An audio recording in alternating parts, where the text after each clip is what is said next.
Salut les matrus, salut les supporters des Verts. Aujourd'hui, on se retrouve pour une toute nouvelle vidéo et aujourd'hui, on va parler tout simplement du débrief du match entre Pau FC et l'AS Saint-Etienne. Un match, bien sûr, gagné par l'AS Saint-Etienne. Je vous mets le score juste ici. 3-0 pour l'AS Saint-Etienne contre un Pau qui a été plus en difficulté, moins dangereux devant les cages comparé au match qu'ils avaient fait contre 3. Voilà, donc je vais bien sûr vous parler tout simplement du résultat, de comment ça s'est passé, un peu la physionomie du match, les stats, les tops, mes flops, bien sûr, voilà, un peu de tout ça.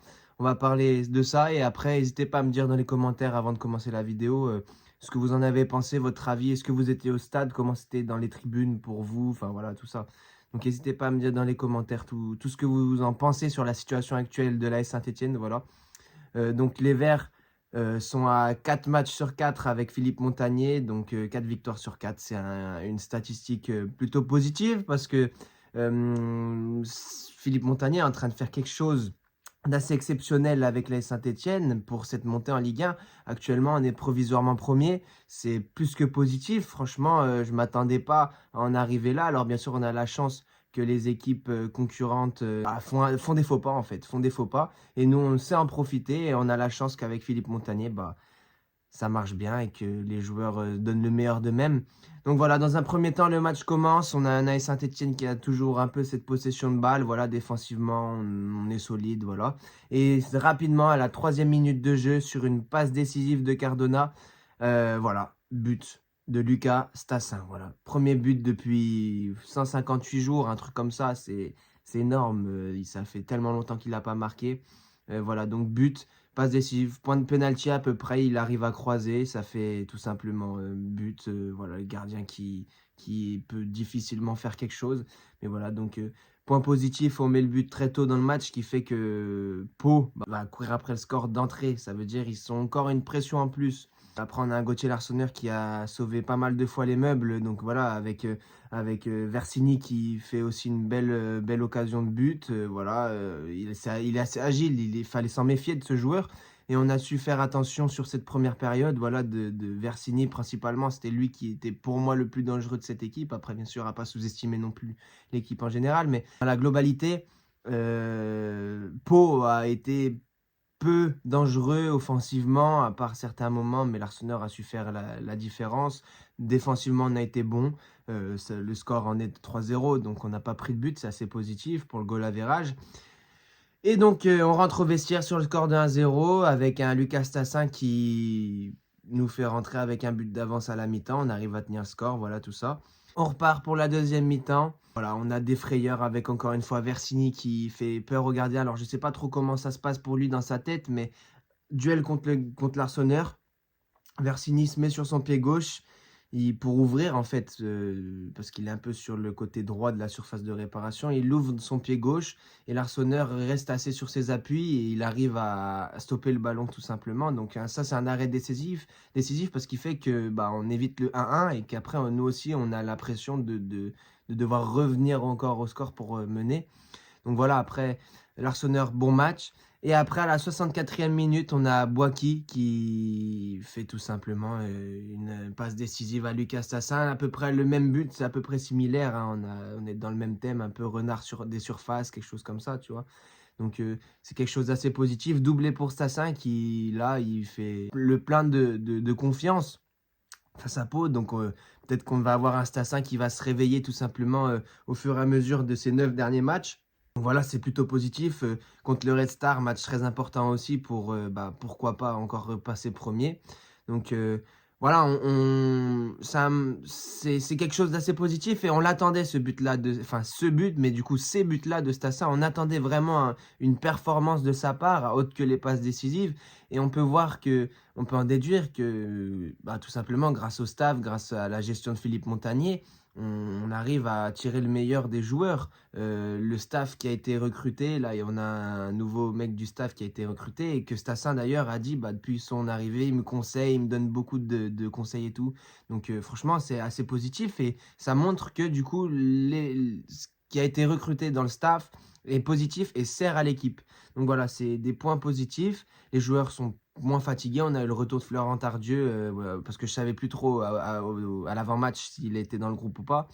Donc il a été dans le groupe titulaire Et franchement, pareil, un bon match, voilà. Donc, voilà. Après, le match continue parce que du coup, j'ai fait une petite aparté sur Stassin. Mais voilà, le match continue. Et dans les arrêts de jeu, on a encore une fois Boaki qui déborde sur le côté, qui arrive à centrer, ça traverse toute la surface. Et derrière, on a qui? Dufus, qui en plus, la semaine dernière, a mis un but avec la réserve contre Feur. Là, bah, tout simplement, met un but contre Pau, un but important pour lui aussi, pour son plein de confiance et histoire de faire 3-0. Donc, franchement, rien à dire. Pareil, Boakier qui a franchement fait un bon match. Bon match. 2 passes décisives, c'est pas rien, hein. Il sert à l'équipe. Comme lui, il disait, moi, je suis content, je fais des passes décisives, je marque des buts, mais mon principal objectif, c'est servir à l'équipe. Et là, jusqu'à présent, bah, il sert à l'équipe. Donc voilà. On va passer tout simplement sur mes tops et mes flops de ce match. Premièrement, bah, mes tops, c'est bah, Stassin, même parce que c'est un buteur. Il a mis les buts, donc pour moi, obligé. Mais attention, parce qu'il y a aussi Larsonneur. Larsonneur qui sort un match exceptionnel, qui nous sauve. Franchement, qui nous sauve pas mal de buts et pas mal de fois où Pau pouvait revenir au score. Donc franchement, merci Larsonneur pour ce qu'il a fait. Et à la fin du match, il a explosé de joie. Donc ça montre aussi qu'il commence à reprendre cet amour pour l'AS Saint-Étienne et qu'ils reprennent du plaisir à jouer ensemble. Et mon troisième top, alors là, ça va peut-être un peu vous surprendre, mais je vais vous expliquer pourquoi. Mon troisième top, ça va être tout simplement Kanté. Kanté il est sur l'origine d'un but, hein. Alors je ne me rappelle plus si c'est le premier ou le deuxième, mais il fait, comme je l'ai dit, il est transversal où il décale le jeu totalement sur Cardona. Je crois de mémoire c'était le deuxième non, je crois que c'était le premier but. Il décale tout simplement, il était dans le milieu de terrain, il arrive à trouver une passe sur Cardona qui libère le jeu totalement et qui Cardona arrive à centrer après. Bah oui, en fait, c'est le premier but. Et du coup, bah voilà, c'est assez positif. Kanté qui fait des bons matchs, je trouve, franchement, qui est utile, qui sert à l'équipe. Donc voilà, je peux rien demander de mieux. Et mes flops, sincèrement, j'en aurais pas trop. J'ai pas trop de flops à dire. Franchement, tout le monde a été bon et complet sur le terrain. Même les remplaçants ont su faire la différence, comme Dufus, hein, voilà. Donc franchement, il n'y a rien à redire là-dessus.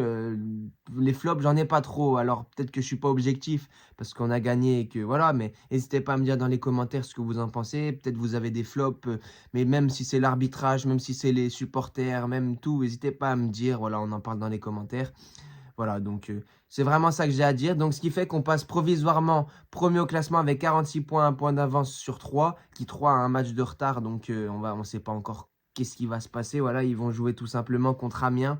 Donc on verra Amiens qui doivent sauver en fait tout simplement. Donc ça va être un match intéressant dans les deux cas. Donc voilà, à voir lundi. Donc on aura la suite du classement lundi. Mais voilà, en attendant, le classement provisoire est là. On prend 4 points de plus sur Reims qui a fait un faux pas contre Montpellier. Voilà, donc franchement, c'est un classement qui nous est favorable. On a tout simplement 4 points d'avance. 4 points d'avance. Et sur 9 matchs restants, on peut y croire. On peut y croire à la montée en Ligue 1. J'ai un peu plus confiance au fur et à mesure. Sur ce, les matrus, c'est la fin de cette vidéo. Alors, merci beaucoup à vous d'avoir regardé la vidéo. Je prends tellement de plaisir à faire ça, en fait. Voilà, à vous partager un peu ma passion des Verts. Et peut-être, j'espère que c'est réciproque pour vous. Parce que voilà, en tout cas, merci beaucoup à vous de regarder les vidéos constamment, de regarder les shorts, de regarder les TikTok et tout. Franchement, vous êtes super actifs et ça me fait super plaisir. Donc voilà, merci en tout cas. Parce que hier, on était à 32 abonnés. Aujourd'hui, on est à 37. C'est énorme. En une nuit, on a pris 5 abonnés. C'est magnifique. Donc en tout cas, merci à vous pour le soutien, c'est super gentil, j'adore, je prends tellement de plaisir. Donc voilà, on va se retrouver pour l'avant-match contre Saint-Étienne-Restart à Geoffroy Guichard, voilà, un match très important aussi. Je serai au stade, donc je vais pouvoir le vivre en plein milieu du chaudron, je serai en plein milieu du chaudron, je vais pouvoir vivre cette ambiance-là, donc voilà, hâte d'être samedi prochain. Et on espère tout simplement que 3 fassent match nul ou perdent. Voilà, on sait jamais, hein, on sait jamais comme ça à la première place. Bref, sur ce les matrus, passez une bonne semaine et on n'oublie pas, allez les Verts